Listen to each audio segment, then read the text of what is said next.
You're a musician, not a social media expert, and you're probably sick to death of social media. We get that. You want to focus on writing great songs, playing awesome shows. Got you, bro. Don't you worry. But if you want to be a successful musician, you are going to have to put at least a bit of time, a bit of brain power into your social media, and hopefully try and make it fun. Try and make it something you want to do, because ultimately it's a way of sharing your music and your art with the world.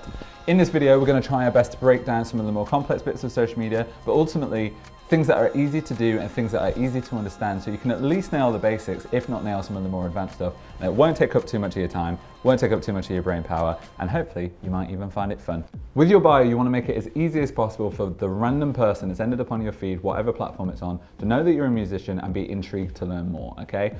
So make sure it's clear you're a musician, make sure it's clear what type of music you make, and make sure it's clear why people should either follow you or at least try and learn more about you, whether that's because you're really funny, whether that's because you're really interesting and doing something unique. Make that clear in the bio. Bio link, a lot of people use things like link trees because you want to link to a lot of stuff. That's fine, it has its place, but we personally recommend just putting one link to your most important thing, which is probably your music, because a new fan, a new person ain't gonna click through loads of stuff. Which leads us to our next point. Do not link off to loads of different accounts in your bio. It can feel really nice to link the @ of your manager, your label, your publisher, I don't know, your Bezzy, whatever it might be. That's sweet, but don't do it, because you're just making it easy for people to click off onto other people's pages and they'll forget all about you. You want to make this about you, don't link off to other people in there, but do make clear who you are, what you do, and why they should follow you. And then profile picture. This, I appreciate not everyone loves looking at themselves. Not everyone loves having their photo taken. That's fine.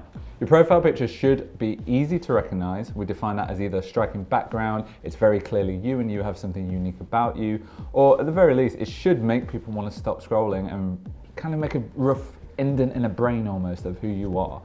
And as well, please use the same profile picture on all of your music platforms, on every social media network. Again, you are wanting to build a consistency so that your fans or potential fans, when they're going through their many feeds in the morning, night, whatever it is, they see that picture, they see that color, or they see that face, and they know it's you, and they are invested in you, and they want to learn more about you. So use the same profile picture on all of your social media networks, and ideally it's striking, ideally it's clearly you. Instagram highlights. Obviously this bit is specific to Instagram. These aren't used enough. They're a bit of a secret weapon when it comes to Instagram profiles, I think, because if you don't know, Instagram highlights are a collection of Instagram stories that you can put into kind of folders that live at the top of your Instagram profile. These highlights you can use as a musician to show every part about you that a potential new fan might want to know. You can create a highlight that is your latest few songs. So you could just upload a snippet of the song, save that as a highlights folder. There are like your 2 or 3 songs that you most want a new fan to hear. Boom, one button, they've heard them straight away. You can also now, thanks to Instagram's link button, so you can put a link onto any story, I mean, you can link people off, so you can put a collection of direct links to streaming services or any other places, even store if you're trying to sell your music physically, for example. You can link them all in one Instagram story highlight. Use that same principle, you can do that for anything that you want to link off to. So if you've got a tour coming up, you can put all of the tour dates in there with Instagram story stickers for a link to link off to buy tickets. Again, don't drive them to your bio, drive them to your Instagram story highlights. And then it's also a good opportunity to show off your personality if you feel like some of the more behind the scenesy or like the more personality driven stuff feels a bit weird on your feed, because maybe you're a bit more a slick musician and you don't want to almost ruin the feed aesthetic. You can use that as a way to show, yeah, you guys having a laugh, or I don't know, in the studio, the behind the scenes process.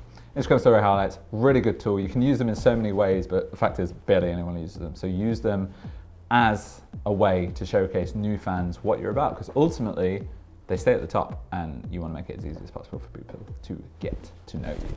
When to post. This is going to sound incredibly obvious, but post when your followers are online. We all get so carried away by wanting to post the second we've got a new piece of artwork back, the new single cover, or we've got the singles launched and we're online at midnight, so we want to post it 1 minute past midnight on release day. Don't do that. Post when you know your followers are online. The majority of the time for musicians, kind of upcoming musicians where the fan base is primarily 18, 20 somethings in the UK, that normally means posting around 6 p.m, but that will differ for everyone. That will differ for different genres of music and depending where your fan base is. So look at your analytics. Almost every social media network will give you insights and analytics, Instagram, TikTok, Facebook, whatever it is.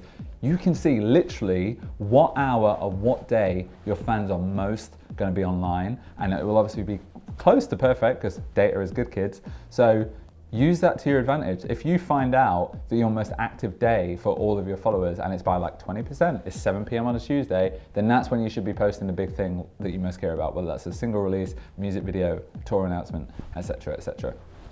Now, slight caveat, as we're now in the world of TikTok and Reels, the TikTok and Reels algorithms can push up videos for up to 90 days after you first posted them. So in theory, as long as you are confident that piece of content is good, that doesn't matter too much. You may as well still post it when people are online because that will help speed it up a bit. But Instagram posts especially, which is what a lot of people are focused on, that is where you need to be posting when you're online, because otherwise they will just die and no one will care and the algorithm will think it's rubbish. So make sure you post when your fans are online. Speaking of algorithms, post the way the platform wants you to post. We all like to pretend these algorithms are big, bad, evil things. They're not. Algorithms exist to give the user of the app what the app thinks it wants, okay? So unfortunately, the algorithm doesn't care about you. It cares about the person that's scrolling and what they think that person wants to see. So in which case, you should post what you think the algorithm or the platform wants you to see. Now break that down, that's a bit nerdy, ambiguous. What does that mean, Sam? Instagram, if you go to their @creators account, they tell you what they want. Right now, as we record this, it's pretty obvious. Instagram wants you to post Reels. So anything from a photo to a square video, you should try and somehow turn that into a Reel because they've said on record that it'll be pushed out 3 or 4 times as much. Boom, nice and easy. TikTok, it's obvious, post TikTok content, and right now, as we record this, they want shorter videos more than they want longer videos, so focus on under 15-second videos on TikTok. TikTok also has kind of a TikTok creators masterclass, we'll link it in the bio, but ultimately most of these platforms, they want you to be successful, man. I mean, Facebook wants your money, but other than Facebook, all of these platforms want you to post, they want you to be an active part of their community because they benefit and you benefit. So let's stop pretending they're evil, let's work with them to help get your music out to as many people as you can.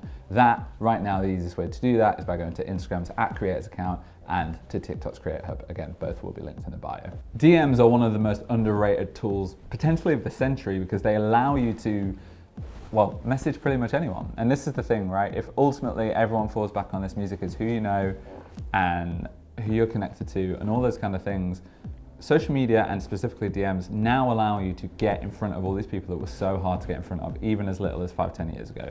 So how can you use them? Well, it all falls back on this true cliche of you've got to give value to people, right? Don't DM important people going, hi, buy my single. Hi, listen to my music. Why should they give you your time? Be honest. You want to make them feel like you are a part of their community. So especially if it's a fellow musician or a fellow creative, being nice and saying what parts of their new art that you like, whether that's their new music release or their new, I don't know, painting, like being a part of their community is only going to make them feel good. It's going to make you stand out from all the people begging it in the DMs. And ultimately, if you're friendly, persistent, you'll end up on a few block lists, defo will, but some of those important people, some of those people you idolize and look up to are ultimately at the very least going to be aware of who you are. They might even strike up a conversation with you, and if you're lucky, stroke smart, you could even actually build a relationship with them so you can work with your favorite musician, your favorite artist of any medium, and ultimately potentially even the industry people that you really want to work with, from management to label and etc.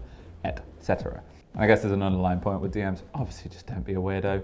If you're going to be a weirdo, you're going to fuck it up. Don't be a weirdo. When you're sending a DM, instead of sending one long DM, send it as a few different bullet points, as in different messages, because when that message shows up in the person you're trying to reach's request, especially on Instagram, it will just say 3, 4, 5 messages, which will probably pique their curiosity more than just seeing, hi, listen to da da da. They'll know you're wanting something. So if you send multiple, you will be hidden in intrigue and actually at the very least increase the chances of the person you're trying to reach opening, not necessarily responding, but opening to your message. And then the final point is almost a philosophical one, but it's just be honest and be kind to yourself, because yeah, social media is hard.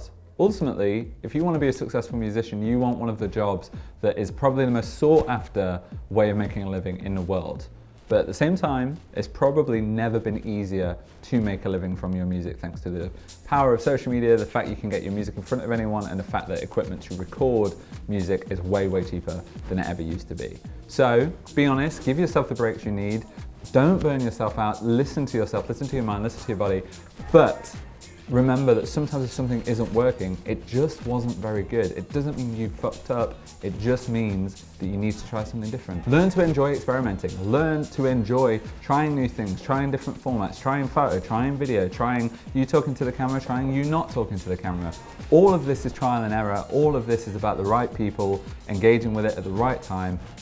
It's not because you're shit, but sometimes you just didn't post the right thing, or the thing you didn't post wasn't good.